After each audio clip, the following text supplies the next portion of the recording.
Hello बच्चों, good morning. Class 8 Hindi व्याकरण में हमने पढ़ा था सर्वनाम।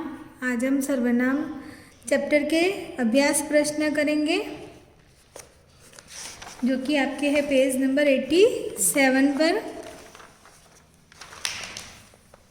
इसमें आपके सबसे पहला प्रश्न है, संज्ञा के स्थान पर प्रयोग किए जाने वाले शब्द क्या कहलाते हैं। इस प्रश्न में पूछा है, संज्ञा के स्थान पर प्रयोग किए जाने वाले शब्द क्या कहलाते हैं। तो आपको उत्तर लिखना है, संज्ञा के स्थान पर प्रयोग किए जाने वाले शब्द सर्वनाम कहलाते हैं। ठीक है।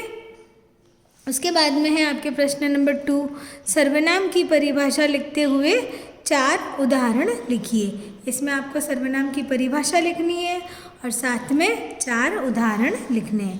तो आपको सर्वनाम की परिभाषा लिखनी है, संज्ञा के स्थान पर प्रयोग किए जाने वाले शब्दों को सर्वनाम कहते हैं। फिर यहाँ पर उदाहरण दिए हैं मैंने 4, वह, तुम, मैं, आप। ठीक है, यह जो है 4 उदाहरण हैं। ठीक है। उसके बाद में है आपके प्रश्न नंबर 3, सर्वनाम के भेदों के नाम लिखिए। सर्वनाम के भेदों के नाम लिखने हैं। इसमें आपको सर्वनाम के 6 भेद होते हैं।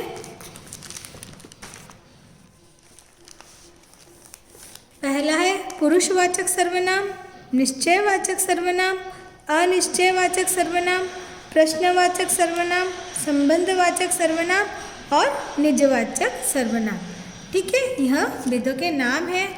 उसके बाद में है आपके पुरुषवाचक सर्वनाम की परिभाषा लिखते हुए उसके भेदों के नाम लिखिए। यह प्रश्न नंबर 4 है, जिसमें पूछा है पुरुषवाचक सर्वनाम की परिभाषा पूछी है और साथ में उनके भेदों के नाम भी पूछे हैं।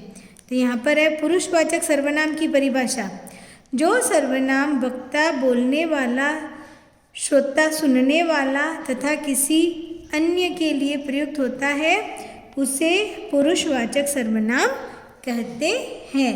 जैसे कि मैं, तू, वह आदि शब्द जो क्या है, सर्वनाम है। ठीक है, यह है सर्वनाम की पुरुषवाचक सर्वनाम की परिभाषा तथा उनके भेदों के नाम।